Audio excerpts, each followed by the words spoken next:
आप कभी सोचते हैं कि जब हमारा सूरज बुझ जाएगा तो यूनिवर्स का क्या होगा? ये कहानी शुरू होती है अंटेरॉन से, जो धीमी चमक की साथ बिलियनों साल तक जीते ही है रेड ड्वार्फ स्टार्स। ये वो कॉस्मिक आग है जो वक्त की हर पहलू को झेलती है। रेड ड्वार्फ स्टार्स नाम से ही पता चलता है, ये छोटी साइज की पर बड़े जज्बाती तारे हैं। आप सोच नहीं सकते कि ये सूरज से भी छोटे हैं, पर इनके अंदर एनर्जी का स्टोर इतना गहरा है कि ये ट्रिलियंस ऑफ ईयर्स तक जलते रहेंगे। हर रेड ड्वार्फ का मास सूरज का एक हिस्सा होता है, पर इनका फ्यूल कंजम्पशन बहुत धीरे चले ही है।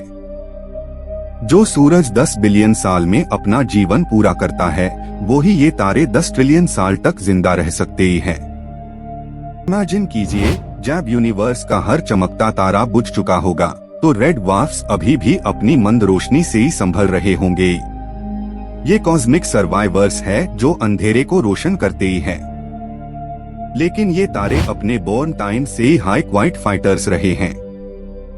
जब मोलिक्यूलर क्लाउड्स में हाइड्रोजन गैस जमती है, तब सबसे छोटी कॉन्सेंट्रेशन से ही रेड ड्वार्फ्स का जन्म होता है।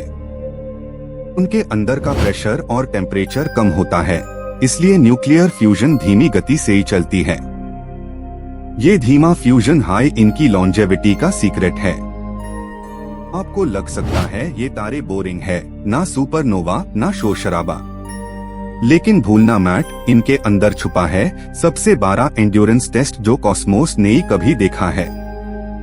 रेड ड्वार्फ स्टार्स में कन्वेक्शन होती है, मतलब फ्यूल सरफेस से ही कोर तक मिक्स होता रहता है। इस वजह से ही हाइड्रोजन इवनली बर्न होती है और तारा समान रूप से चमक में रहता है।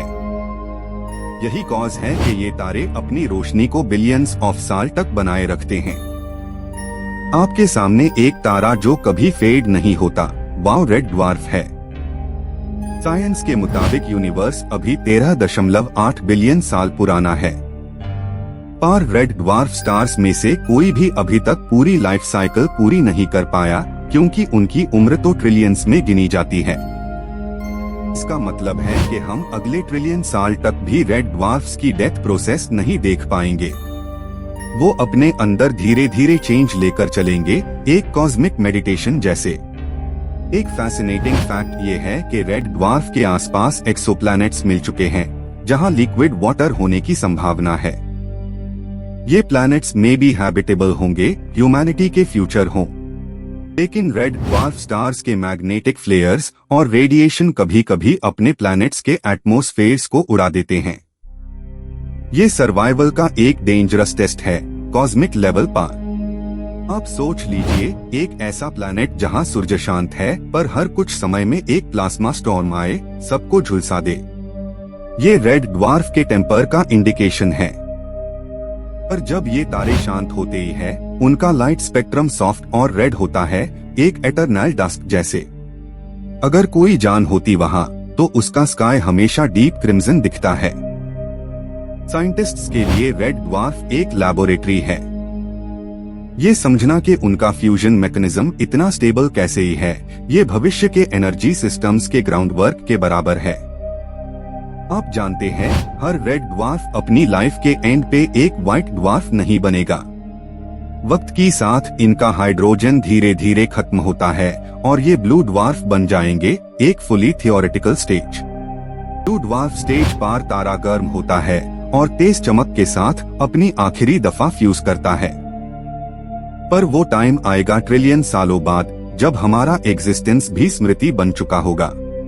इस प्रोसेस के बाद जब एनर्जी पूरी तरह समाप्त हो जाएगी, तब एक ब्लैक ड्वार्फ बनेगा, डेड स्टार जिसमें कोई रोशनी नहीं। ये यूनिवर्स की अल्टीमेट शांति होगी। साइंस कहती है कि अभी तक कोई भी रेड ड्वार्फ ब्लैक ड्वार्फ नहीं बना, क्योंकि यूनिवर्स इतना बूढ़ा हाई नहीं हुआ। सब रेड ड्वार्फ्स अभी भी अपनी मंद चमक में सांस ले रहे हैं। आप जब नाइट स्काई देखें और एक लाल सा तारा दिखता है, संभव है वो एक रेड ड्वार्फ हो। वो तारा शायद हमारे एंसेस्टर्स से भी पुराना है और भविष्य तक चमकता रहेगा। रेड ड्वार्फ्स के चक्रव्यूह में मास और टेम्परेचर का बैलेंस एक कॉस्मिक कोड है। अगर मास ज्यादा होता तो सुपरनोवा होते ही, कम होता तो ब्राउन ड्वार्फ। पर ये एक बेचैन इक्विलिब्रियम रखते हैं। रेड ड्वार्फ का लाल रंग हाइड्रोजन फ्यूजन के स्लाइटली कूल टेम्परेचर का रिजल्ट है। ये तारे धीरे धीरे हीट निकाल है एक कंट्रोल्ड बर्न के साथ। आप समझ सकते ही है, जब यूनिवर्स का हर ब्राइट एलिमेंट बुझ जाएगा तब भी कहीं दूर रेड ड्वार्फ एक दिया की तरह जलता रह गया होगा। वो कॉस्मिक टाइम का आखिरी साक्षी बने। एक और इंटरेस्टिंग बात, रेड ड्वार्फ्स के डायमीटर अर्थ जितना हो सकता है, पार मास जुपिटर से हजारों गुना ज्यादा। ये डेंस फ्यूल बॉल है जो ग्रेविटी को डिफीट करती है। इस डेंसिटी का इफेक्ट ये है कि उनका लाइफ स्पैन प्रैक्टिकली एंडलेस दिखता है। ये कॉस्मिक पैराडॉक्स है, छोटी बॉडी पार सबसे लंबी उम्र। रेड ड्वार्फ स्टार्स के गैलेक्सीज में बिलियंस है, मतलब यूनिवर्स का अधिकांश हिस्सा इन्हीं तारों से भरा है। आप देख रहे हैं कॉस्मोस का असली पॉपुलेशन डेटा। अगर आप एक स्पेसक्राफ्ट में हो और किसी रेड ड्वार्फ के पास पहुंच जाए तो आप देखेंगे एक डिम लाल लाइट जिसमें एक एरी शांति होगी, जैसे यूनिवर्स मेडिटेट कर रहा हो। ये तारे कॉस्मिक पेशेंस सिखाते हैं। जब आप जल्दी में होते ही है तब ये याद दिलाते हैं कि वास्तविक ताकत स्थिरता में है। रेड ड्वार्फ्स ह्यूमैनिटी को इंस्पायर करते हैं, लॉन्जेविटी और रेजिलियंस के प्रति। आप भी यूनिवर्स के इस लेसन को अपने जीवन में ला सकते हैं। साइंटिस्ट्स टेलीस्कोप की माध्यम से उनकी लाइट स्पेक्ट्रा एनालाइज करते हैं, जिसे टेम्परेचर और कॉम्पोजिशन का अंदाजा मिलता है। ये डीप डेटा यूनिवर्स के एटॉमिक सिग्नेचर को डिकोड कर रहा है। रेड ड्वार्फ स्टार्स की खोज से हम समझते हैं कि यूनिवर्स स्थायी नहीं पर संतुलित है। हर नन्हा पार्टिकल एक एटर्नल रोल निभाता है। आज जब आप इस डॉक्यूमेंट्री को देख रहे हैं, समझिए कि आप एक टाइमलेस जर्नी पार है जिसका अंत ट्रिलियंस ऑफ साल बाद आएगा। रेड ड्वार्फ स्टार्स वही रहेंगे, सब कुछ बदल जाने के बाद भी। ये कहानी केवल तारों की नहीं, समय की परसेवरेंस की भी है। रेड ड्वार्फ के भीतर यूनिवर्स का सबसे डीप मेडिटेशन छुपा है। तो आप जब अगली बार स्काई में धीमी लाल चमक देखे तो जाने कि वो एक कहानी कह रहा है, सब कुछ गुजर जाएगा पर ये एटर्नल लाइट बनी रहेगी। और इस एटर्नल फ्लेम के साथ हम यूनिवर्स के सबसे लंबे जीवन वाले तदारू को सैल्यूट करते ही हैं। रेड ड्वार्फ एक छोटी सी आग जो अनंत समय तक जलती रहेगी।